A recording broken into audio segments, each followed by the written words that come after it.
Hi hello నమస్తే welcome to LP news. నేను తడి రాజశేఖర్. వ్యాపారులను బెదిరించి డబ్బులు వసూలు చేస్తున్న ముఠాను కోరుట్ల పోలీసులు అరెస్ట్ చేశారు.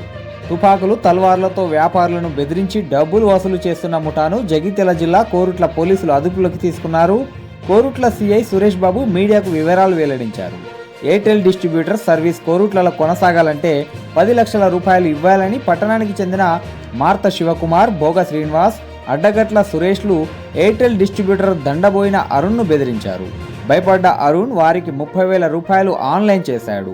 బాధితుడు అరుణ్ ఫిర్యాదు మేరకు పోలీసులు 3 నిందితులను అరెస్టు చేసి వారి వద్ద నుంచి ఒక ఎయిర్ గన్, ఒక తల్వార్, 3 చిన్న కత్తులు, మొబైల్ ఫోన్లను స్వాధీనం చేసుకున్నారు. భవిష్యత్తులో ఎవరైనా కోరుట్ల పట్టణంలోని వ్యాపారస్తులను, రియాల్టర్లను, రైస్ మిల్లర్ యజమానులను బెదిరింపుల పేరుతో డబ్బులు వసూళ్లకు పాల్పడినట్లయితే వారిపై చట్టపరంగా కఠిన చర్యలు తీసుకొని రౌడీ షీట్లు ఓపెన్ చేసి పీడీ యాక్ట్ కూడా నమోదు చేస్తామని కోరుట్ల సర్కిల్ ఇన్స్పెక్టర్ సురేష్ బాబు తెలిపారు. అందరికీ నమస్కారం.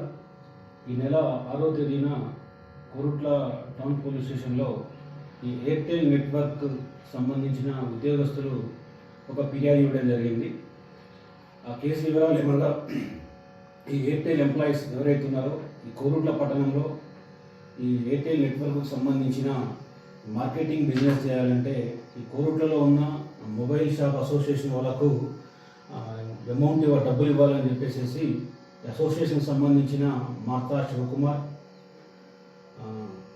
భోగా శ్రీనివాస్, అడ్డగట్ల సురేష్ అనే 3 వ్యక్తులు ఈ ఎయిర్టెల్ ఎంప్లాయీస్ని అలాగే ఇక్కడ ఉన్న ఎయిర్టెల్ డిస్ట్రిబ్యూటర్స్ని డబ్బులు ఇవ్వాలని బెదిరించగా వాళ్ళు భయపడి 30,000 వాళ్ళకి ఆన్లైన్లో పంపించడం జరిగింది. అలాగే అదే క్రమంలో వారికి మరలా ఫోన్ కాల్స్ చేస్తూ, మొబైల్ వీడియో కాల్ చేస్తూ ఈ 3 వ్యక్తులు ఎవరైతే ఉన్నారో వాళ్ళ దగ్గర ఈ తుపాకులు మరియు కత్తులు చూపించేసి ఇక్కడ బిజినెస్ చేయాలంటే మాకు 10 లక్షలు ఇవ్వాలని డిమాండ్ చేసి వాళ్ళని బెదిరించగా, ఇవ్వకపోతే మిమ్మల్ని ఇక్కడ బిజినెస్ చేయనీయం, అలాగే చంపేస్తామని చెప్పి బెదిరించగా వాళ్ళు కోరుట్ల పిఎస్ని ఆశ్రయించడం జరిగింది. వాళ్ళు ఇచ్చిన ఫిర్యాదు మేరకు అట్టి వ్యక్తులపైన కేసు నమోదు చేసి నిన్న అనగా సాయంత్రం ఒక నమ్మదగిన సమాచారం మేరకు ఈ శివకుమార్, శ్రీనివాస్, సురేష్ 3 వ్యక్తులు కోరుట్ల టౌన్లోనే పట్టణంలోనే ఒక ఫంక్షన్ హాల్లో ఉన్నారని సమాచారం రాగా టౌన్ ఎస్ఐ చిరంజీవి అతని సిబ్బందితో వెళ్ళి ఆ 3 వ్యక్తుల్ని పట్టుకొని వాళ్ళని విచారించగా, అలాగే వాళ్ళ దగ్గర ఉన్న ఈ ఆయుధాలని సెర్చ్ చేయగా ఆ యొక్క ఫంక్షన్ హాల్లో ఒక 2 తుపాకులు మరియు ఒక తల్వారు దొరకడం జరిగింది. ఈ తుపాకులు పరిశీలిస్తే ఇవి ఒక ఎయిర్ రైఫిల్, ఒకటి ఎయిర్ పిస్టల్ ఉన్నది, అలాగే ఒక తల్వార్ ఉన్నది. ఈ క్రమంలోనే ఈ శివకుమార్ మరియు వ్యక్తులు ఇంకొక 3 చాకులతో కూడా ఈ యొక్క ఎయిర్టెల్ ఎంప్లాయీస్ని పదే బెదిరించడం జరిగింది.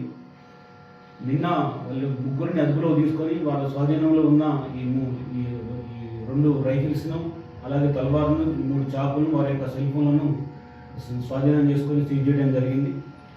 ఈ మా యొక్క గౌరవ ఎస్పీ శ్రీ అశోక్ కుమార్ ఐపీఎస్ గారి ఆదేశాల మేరకు, అలాగే ఈ మా గౌరవ డిఎస్పీ మెట్పల్లి డిఎస్పీ శ్రీ రాములు గారి ఆధ్వర్యంలో ఈ యొక్క కేసు నమోదు చేసి ఈ 3 వ్యక్తుల్ని అదుపులో తీసుకొని అరెస్ట్ చేసి ఈరోజు వాళ్ళని రిమాండ్కు తరలించడం జరుగుతున్నది. అలాగే కోరుట్ల పట్టణంలో ఉన్న ప్రజలందరూ కూడా పోలీస్ స్టేషన్ నుంచి విన్నపం, ఎవరైనా వ్యక్తులు వ్యాపారస్తులను కానీ, ఈ విద్యా సంస్థలను కానీ, రైస్ మిల్లర్స్ని కానీ ఎవరైనా డబ్బులు కోసం బెదిరింపులకు పాల్పడినట్టు కానీ బెదిరింపులకు పాల్పడితే మాకు సమాచారం ఇవ్వండి. అట్టి విషయాన్ని పోలీసు శాఖ చాలా తీవ్రంగా పరిగణిస్తుంది. ఈ బలవంత వసూలుకు పాల్పడే వాళ్ళ మీద ప్రత్యేకంగా నిఘా ఏర్పాటు చేయడం జరుగుతున్నది. ఎవరైనా అట్టి చర్యలకు పాల్పడితే చట్ట ప్రకారంగా చాలా కఠినంగా చర్య తీసుకోవడం జరుగుతున్నది. Thank you.